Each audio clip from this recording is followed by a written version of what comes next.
لاباس عليكم؟ نتمنى تكونوا على خير وبخير. اليوم جيت ندير معكم ميني همبرغر عامرين ان شاء الله. عندي واحد بلاطو فيه 30 بياسه غادي نخدمهم معكم لي ديتاي ديالهم ان شاء الله، ونقول لكم حتى ثمن البيع.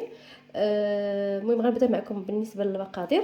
عندي 4 كاس ديال الزيت، شفتوا هنا دايره عابره 3 الكيسان ديال الماء. من بعد غنقول لكم شحال هز ليا بالضبط، حيت كما قلت لكم انا ديما كنخدم عيني ميزاني، ولكن نتوما ان شاء الله نقدر نعطيكم القياسات بالضبط. المهم هنا 3 الكيسان ديال الماء مروا بيني عاديين ما سخونيش.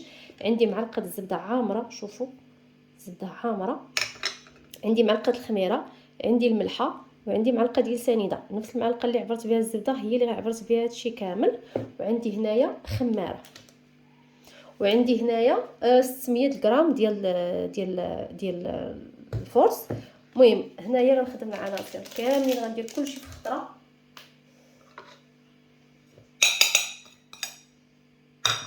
ندير كلشي في خطره، الزبده وكلشي.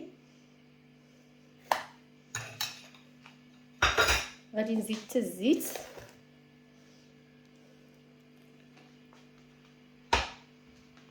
صافي، وغادي نخدم ان شاء الله نخلط. غادي نضيف الكاس الاول ديال الماء كامل، غادي نحاول ندوب هذيك العجينه. انا البنات كنفضل نخدم بالخميره، عفوا ماشي العجينه، غندوب هذيك الخميره. كنفضل نخدم الخميره المعجونه بحال هكا، هي وديك الزبده صافي. ودابا غادي نجمع العجينه ديالي ان شاء الله بحال هكا.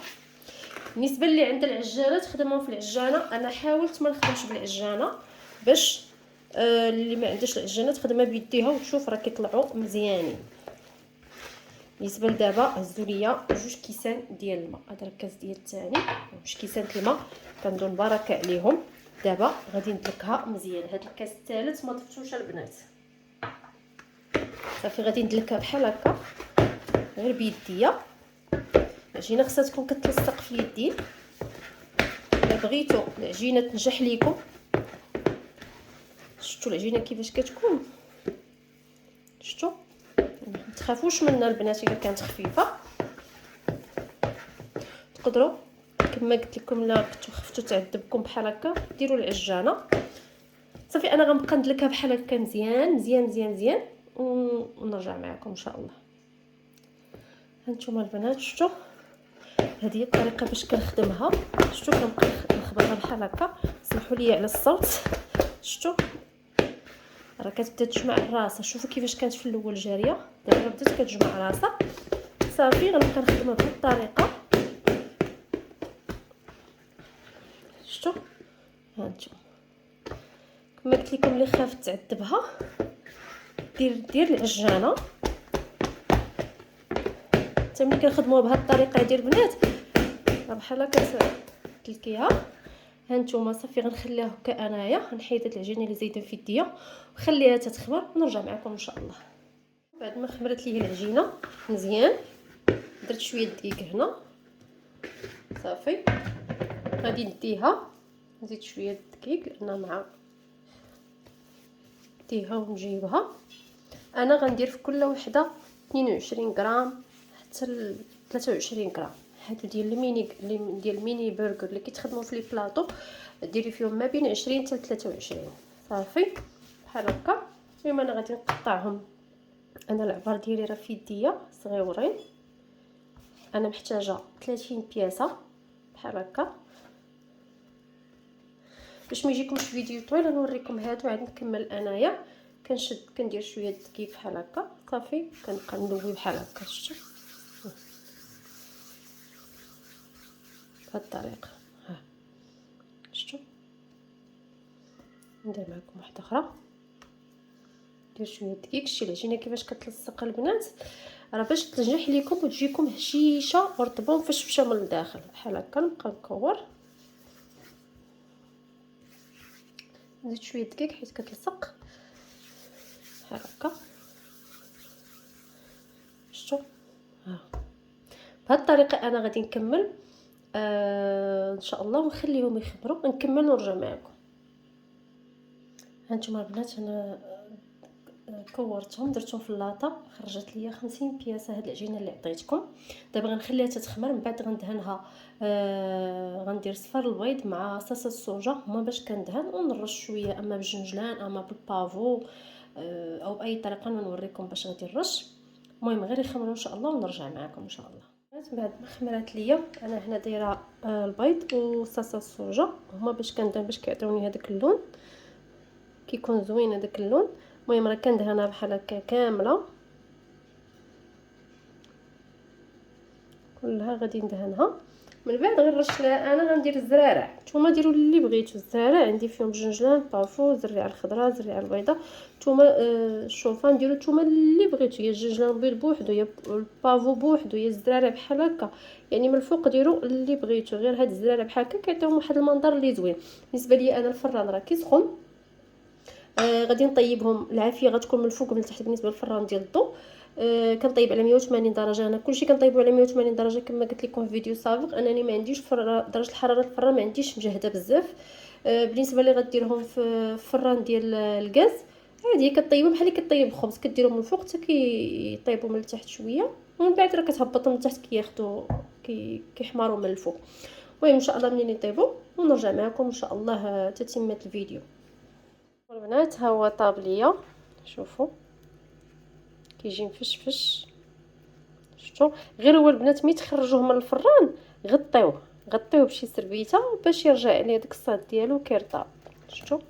المهم انا غنخلي هذا بحال هكا حتى الغدا. انا وجدته نهار قبل باش غدا ان شاء الله غير نوجد ليه العماره ديالو ان شاء الله. غدا صباح نكمل معكم تتمه الفيديو ونعمروه ان شاء الله ونشوفوا الشكل النهائي ديالو كيفاش غادي يجي. دابا دزت باش منين طاب ليا الهامبرغر هذا الغد الثاني. دابا جبت الكفته، هنا عندي 600 غرام ديال الكفته، يعني غتكفيني 30 بياسه. انا بالنسبه ليا كنطيبها في الفران، كندير بحال هكا الكاغ تاع الفران في اللاطه. هنايا بالنسبه للعطريه عندي البزار، عندي التحميره، شويه التحميره، شويه كنجبير، عندي الملحه، وعندي الربيع. بالنسبه اللي عندها الخبز ديال الدار تقدر تشد هذاك البابه وتفزقها في الحليب وتزيدها مع. اللي ما عندهاش ما ديروش، ماشي ضروري. تقدروا تزيدوا البصله، يعني تقدروا تزيدوا اي توابل بغيتو. انا كنفضلها بحال هكا وكتجي بنينه صراحه. صافي دابا غادي نخلطها مزيان بحال هكا، غادي نعجنها مزيان تدخل ليا العطريه ديالي مزيان. صافي وغادي نكورها ونبسطها ونديرها في الفران طيب. اللي بغات ديرها في المقله ديرها، انا كنفضل ندير كلشي في الفران صافي. ملي كطيب راه كنعمر بحال هكا.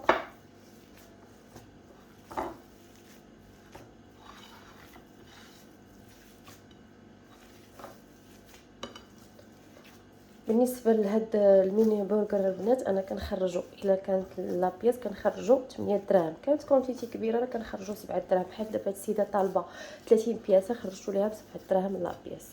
صافي كنشدها صافي كنكورها بحال هكا ونبسطها بحال هكا صافي ونحطها في اللاطه ديالي بحال هكا وندخلها الفران. انا غنستمر بهذه العمليه بحال هكا، نديرها في الفران وموراها نرجع معكم ان شاء الله نعمروهم ان شاء الله.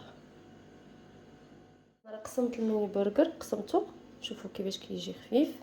هانتوما شوفوا، شفتوا؟ انا راه قسمته بديت كندير في الكيتشوب باش نبدا التعمار.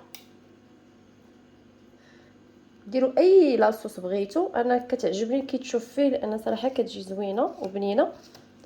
تقدروا ديروا تخلطوا كيتشوب مع مايونيز، تقدروا اي لاصوص كتعجبكم تقدروا ديروها. بالنسبه لي انا غنحتاج الخس راه غسلته بالخل والماء، وغنحتاج فرموس ديال الساندويتش صافي، ونحتاج هاد العويدات ديال البرجر والكفته. المهم غندير بحال هكا الخس في كلشي. انا الا كانت عندي كميه كبيره كنقطعها كامله بحال هكا ونفرش فوق منها الخس، كندير كلشي في خطره، يعني ما نبقاش نخدم بوحده بوحده. هذه هي الطريقه باش كنخدم اي حاجه عندي في المالح، حتى بالنسبه للبريوات بالنسبه لاي حاجه كنفرش ونبدا ندير الحشوه ديالي ونبدا نطوي ولا غادي نسدها صافي بحال هكا.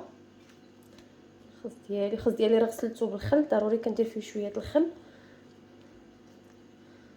بالطريقه. تقدروا تزيدوا مطيشه، انا ما كنفضلش مطيشه. علاش؟ لانها كتطلق الماء دغيا وكيولي عندنا داك البرغر مميص، كنقولوا كيولي فازك، يعني ما كنفضلوش. صافي من هذه. بالنسبه للثمن اللي عطيتكم، هذا راه غير البرغر الصغير، كان كبر منه راه كتزيدي الثمن، ما كيبقاش نفس الثمن. صافي الكفته ديالي بعد ما طابت حتى هي في الفران بحال هكا، حتى هي كندير لها بحال هكا. بعد انا باش ما يجيكمش فيديو طويل غادي نصايب لكم غير هادو. كندير الفرماج ديالي ديال الساندويتش بحال هكا، من بعد كنجيب الفوقاني ديالها صافي، وكنسدها بهذه الطريقه. شفتوا واحده اخرى.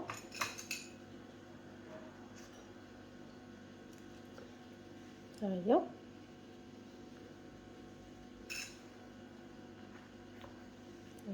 البنات. بالنسبه للخبز اللي كيجي خارج من الجناب بزاف راه كنقص منه، ما كنخليش بحال هكا كما شفتوا. صافي انا غادي نكمل هاد الكميه هادي ونرجع معكم ان شاء الله للشكل النهائي. هانتوما البنات، هذا هو الشكل النهائي ديال البلاطو ديالي. نتمنى ان شاء الله نكون فدتكم، واي سؤال ما عرفتوش خليوه ليا في التعليق في لي كومونتير، وان شاء الله نجاوب اي وحده نجاوبها ان شاء الله. جربوه من وليداتكم بحال هكا راه ينفعوكم. نتمنى ما تنسونيش من لايك ديالكم والتعليقات ديالكم. شكرا على المتابعه ديالكم، الى اللقاء، مع السلامه.